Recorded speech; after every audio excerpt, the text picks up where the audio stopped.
Very good morning friends, welcome back in an S digital Guru channel. आपका तहे दिल से हमारे आपके चैनल पर स्वागत है।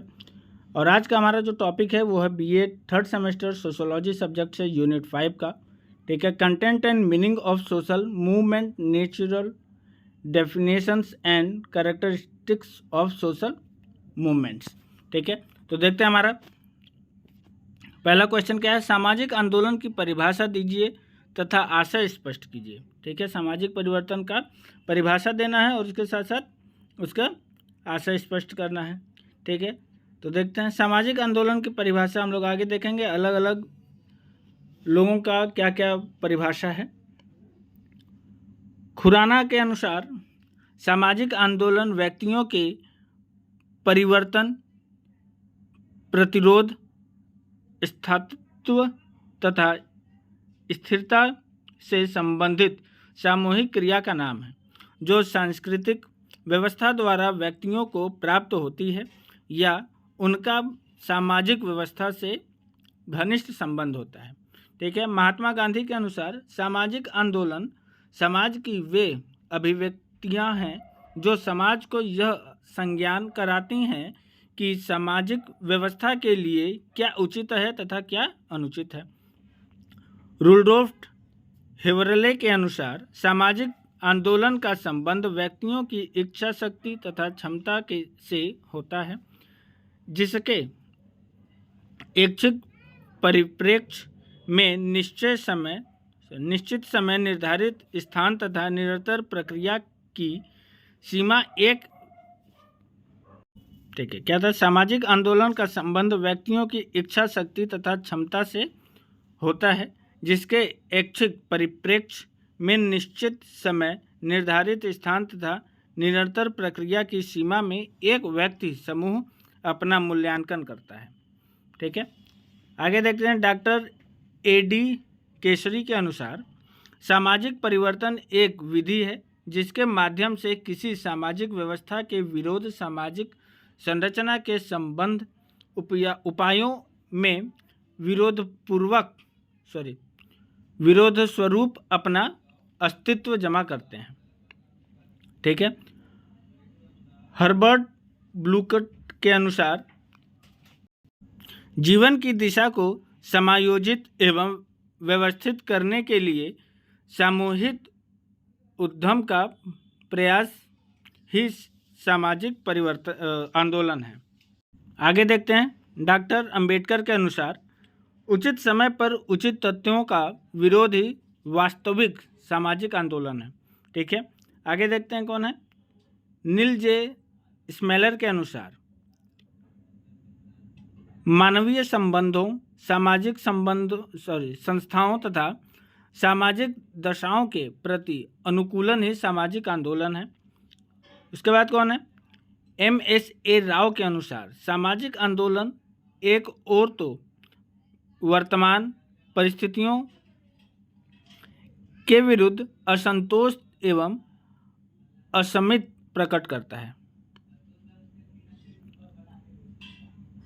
तथा दूसरी ओर स्थितियों के सकारात्मक योजना प्रस्तुत करते हैं।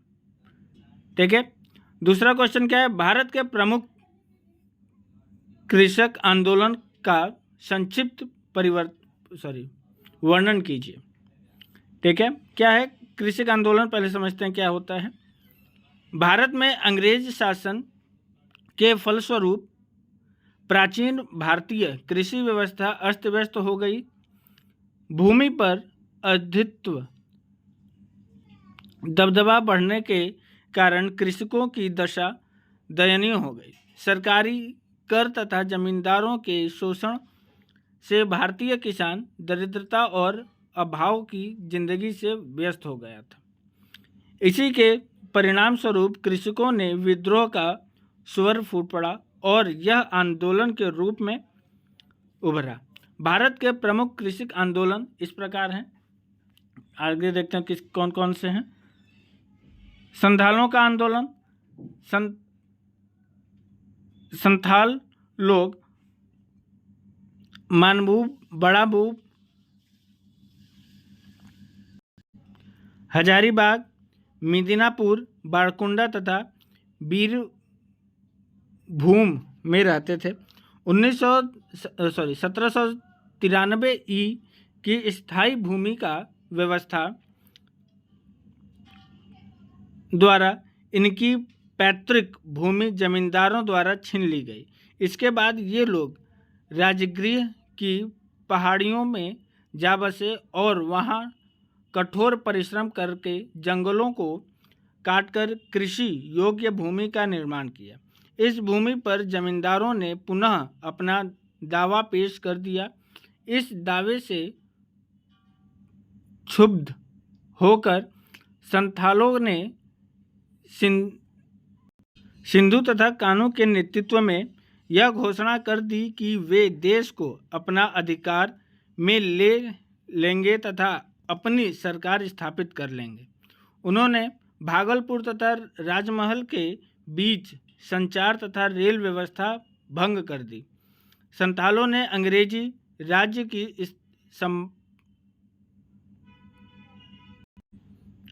समाप्ति की घोषणा कर दी। अंग्रेजी सेना और संथालों में कड़ा संघर्ष हुआ, जिसमें अंग्रेजी सेना के दांत खट्टे हो गए, यानी परेशान हो गए, हार गए, जो भी आप कह सकते हैं। ठीक है। अतः अंत में विद्रोह को दबा दिया गया, परंतु सरकार को संथालों को संतुष्ट करने के लिए संथाल परगना बनना पड़ा। ठीक है। बंगाल में नील कृषकों का आंदोलन, ठीक है, ये भी एक बहुत मुख्य और बड़ा आंदोलन था। देखते हैं ये क्या हुआ था।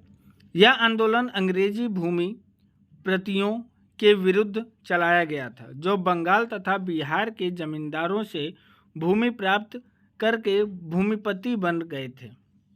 ये भूमिपति कृषकों पर अत्याचार करते थे तथा उन्हें नील की खेती करने के लिए बाध्य करते थे।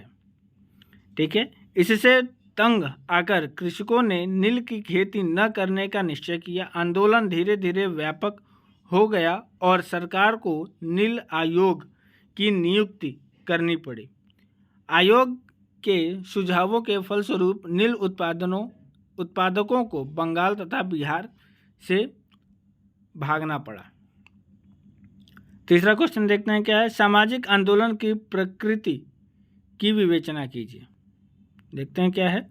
सामाजिक आंदोलनों की प्रकृति समाज की राजनीतिक व्यवस्था से प्रभावित होती है। ठीक है। विभिन्न प्रकार की राज्य व्यवस्थाओं में आंदोलनों का स्वरूप भिन्न भिन्न होता है। जिस समाज की तानाशाही शासन व्यवस्था होती है, वहाँ दमन का महत्व होता है। अतः वहाँ आंदोलन की सफलता के लिए प्रशासन की सहानुभूति प्राप्त करना आवश्यक होता है। किंतु इन सर्वसत्तावादी राज्य व्यवस्थाओं के सामान्य तरीकों से आंदोलन को सफल बनाना कठिन होता है। ऐसे समाजों में क्रांति के द्वारा ही परिवर्तन लाया जा सकता है। अतः यहाँ क्रांतिकारी आंदोलन होते हैं। ठीक है। इसके विपरीत लोकतांत्रिक राज्य व्यवस्थाओं में शांतिप्रिय आंदोलनों के द्वारा परिवर्तन लाने की संभावना अधिक होती है। अतः इन समाजों में आंदोलनों का स्वरूप सुधारात्मक होता है। लोकतांत्रिक समाजों में जन भावना का अनादर करना शासकों को महंगा पड़ जाता है। समाज के अधिकांश सदस्य यदि परिवर्तन चाहते हैं तो शासक वर्ग चुनाव को ध्यान में रखकर सामूहिक इच्छा के आगे झुक जाता है अथवा छल कपट की नीति का अनुसरण करके किसी प्रकार आंदोलन के नेताओं को शांत करने का प्रयास करता है। लोकतांत्रिक राज्य व्यवस्थाओं में आंदोलन की गति प्राय धीमी होती है और परिवर्तन भी कृत्रिम होता है। इसके विपरीत सत्तावादी समाजों में परिवर्तन तीव्र गति से होती है, क्योंकि वहाँ विरोध कम होता है या होता ही नहीं। आगे देखते हैं, चौथा क्वेश्चन क्या है हमारा, सामाजिक आंदोलन के प्रमुख कारकों का उल्लेख कीजिए। देखते हैं सामाजिक आंदोलन के कारक क्या कौन कौन है। सामाजिक आंदोलन के प्रमुख कारक निम्नलिखित हैं। सामाजिक समस्याएं, ठीक है, जब तक प्रचलित व्यवस्थाओं में अधिकांश मनुष्यों की सामाजिक आवश्यकताओं की पूर्ति करती रहती है और उनकी आकांक्षाओं की पूर्ति के अवसर प्रदान करती है, तब तक आंदोलन नहीं होते हैं। ठीक है, यानी जब तक उनका काम होता रहता है तब तक कोई उनको दिक्कत नहीं होती है। जैसे ही उनका दिक्कत होना चालू होता है वो आंदोलन होता है। ठीक है, किंतु जब सामाजिक जीवन के किसी क्षेत्र में अथवा संपूर्ण सामाजिक जीवन में मनुष्यों को कठिनाइयों का अनुभव होने लगता है, उन्हें पग पग पर समस्याओं का सामना करना पड़ता है, तो कुछ जागरूक लोग समूह के समक्ष व्यवस्था के दोषों को प्रकट करते हैं। वे समस्याओं की उत्पत्ति का कारण व्यवस्था को मानने लगते हैं। अधिकांश लोग यह सोचने लगते हैं कि व्यवस्था के परिवर्तन या संशोधन करने की उनकी समस्याओं का निवारण संभव हो जा सकता है। मॉडर्न के विचार से जब सामाजिक आदर्श और जीवन के यथार्थ में अंतर हो जाता है तो समस्याएं उत्पन्न होती हैं जो सामाजिक आंदोलन को जन्म देती हैं। ठीक है, दूसरा क्या है, सामूहिक भावना। समस्याएं झेलकर भी लोग कई बार आंदोलन नहीं करते। जो समूह असंगति होता है या जिस समूह में विचारों की अभिव्यक्ति की स्वतंत्रता नहीं होती है, वहाँ भी सामाजिक आंदोलन का होना कठिन होता है। जिस समाज में सामुदायिक जीवन के प्रति लोग जागरूक रहते हैं, वहाँ प्रचलित मान्यताओं और आचरण प्रतिमानों के गुण दोष विवेचन को बुरा नहीं समझा जाता है और न इस प्रकार के विवेचन को हानिकारक समझा जाता है। यह सामुदायिक भावना और विभिन्न दृष्टिकोणों और विचारों की अभिव्यक्ति की स्वतंत्रता लोगों को आंदोलनों के लिए प्रेरित कर देती है। ठीक है, तीसरा क्या है, सामाजिक विचलन। सामाजिक समस्याओं का दूसरा नाम सामाजिक विचलन है। ठीक है, जब मनुष्य सामाजिक आदर्शों और मूल्यों के विरुद्ध आचरण करने लगते हैं और मनमाने ढंग से अपनी आवश्यकताएं पूरी करने लगते हैं। आवश्यकताओं की पूर्ति का आदर्शहीन और मनमाना तरीका ही विचलन कहलाता है। ठीक है, चाहे यह अपराध, व्यभिचार, नशाखोरी आदि के रूप में हो अथवा आतंक और उग्रवाद के रूप में, जो समस्याएं विचलित व्यवहार से संबंधित नहीं होती हैं, जैसे गरीबी, बेरोजगारी आदि में भी प्रेरणा पाकर विचलित व्यवहार या गैरकानूनी कार्य को प्रोत्साहित करती है। आंदोलनों में भी प्राय विचलित व्यवहार घोषणा कर दिया जाता है। ठीक है, इस प्रकार विचलन भी सामाजिक आंदोलन का कारण है। पांचवा देखते हैं क्या है, सामाजिक आंदोलन के विभिन्न प्रकारों की विवेचना कीजिए। ठीक है, सामाजिक आंदोलन के कितने प्रकार हैं देखते हैं हम लोग, कौन कौन से सामाजिक आंदोलन के प्रकार। सामाजिक आंदोलन का उद्देश्य सामाजिक जीवन में परिवर्तन करना होता है। आंदोलन जिस प्रकार के संरचनात्मक परिवर्तनों के उद्देश्य से प्रारंभ होते हैं, उसके आधार पर सामाजिक आंदोलनों को निम्नलिखित 3 वर्गों में विभाजित किया गया है। पहला क्या है?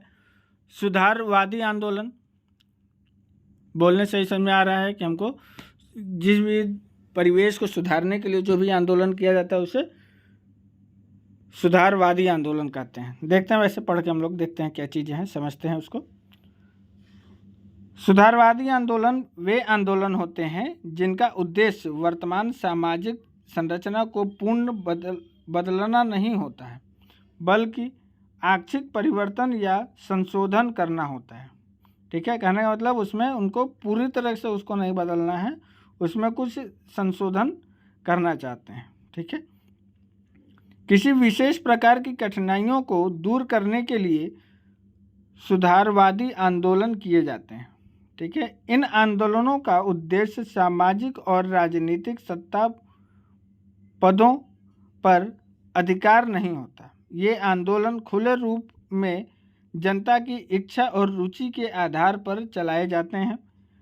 जनमत जागरण के द्वारा इन आंदोलनों में जनता को किसी वर्तमान बुराई, कुप्रथा या कठिनाई के प्रति जागरूक किया जाता है और यह विश्वास दिलाया जाता है कि यदि इस बुराई या कुप्रथा को समाप्त करके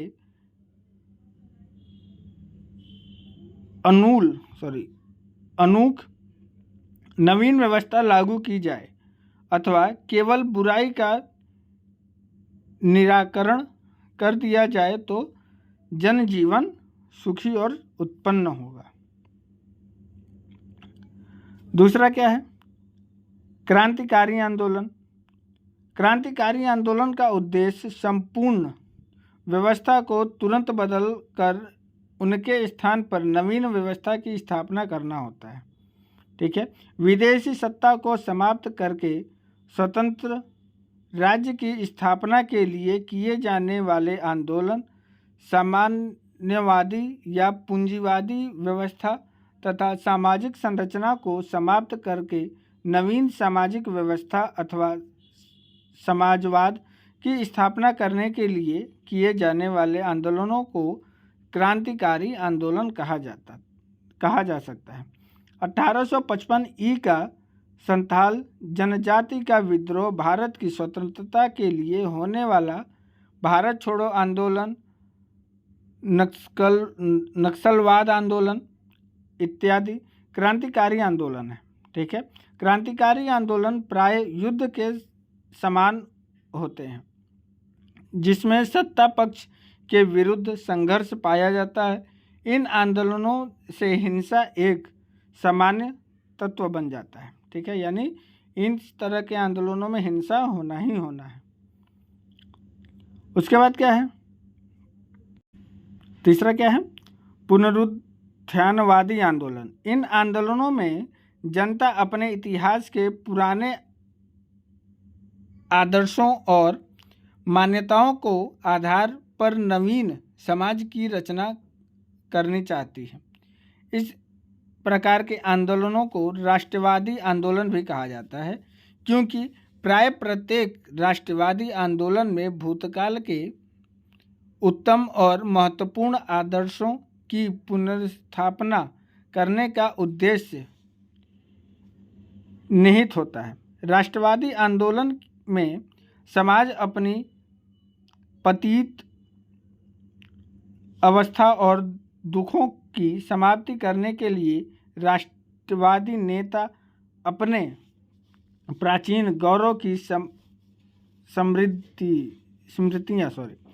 स्मृतियाँ जनता के सामने रखते हैं और उनकी पुनर्स्थापना और प्राचीन आदर्शों और मूल्यों की पुनर्प्रतिष्ठा की भावना जगाकर जन समर्थन जुटाते हैं। किंतु पुनरुत्थान के लिए प्राचीन का उत्थान जरूरी नहीं होता। ठीक है, चौथा देखते हैं हमारा क्या है? अभिव्यक्ति प्रधान आंदोलन। ये कौन सा आंदोलन है देखते हैं। इन आंदोलनों में सामाजिक जीवन में प्रचलित व्यवहारों और संप्रेषण की पद्धतियों आदि में परिवर्तन होते हैं जो व्यक्तियों और समूहों की रुचि और भावनाओं से संबंधित होते हैं।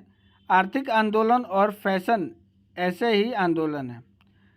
धार्मिक आंदोलन किसी विशेष पथ या संप्रदाय के रूप में प्रारंभ होता है।